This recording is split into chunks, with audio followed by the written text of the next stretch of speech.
here with Jane Ann, who did the stitch guide for this wonderful needlepoint canvas by Mile High Princess, which is distributed by the Artist Collection. And she used Kreinik Petite Facets. Facets are a bead-like yarn that we make, and it comes in 2 sizes. So why did you use the small size? I didn't want it to overpower the sleigh, and there was so much going on with that I just chose the smaller size for it. And was it difficult?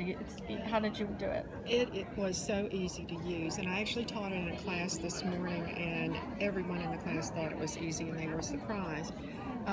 All you have to do is just make 2 holes in your canvas. The first one to plunge the Kreinik to the back with about 1/4 inch so that it stays, and then you just freeform follow the outline of the sleigh until you come all the way to the other end.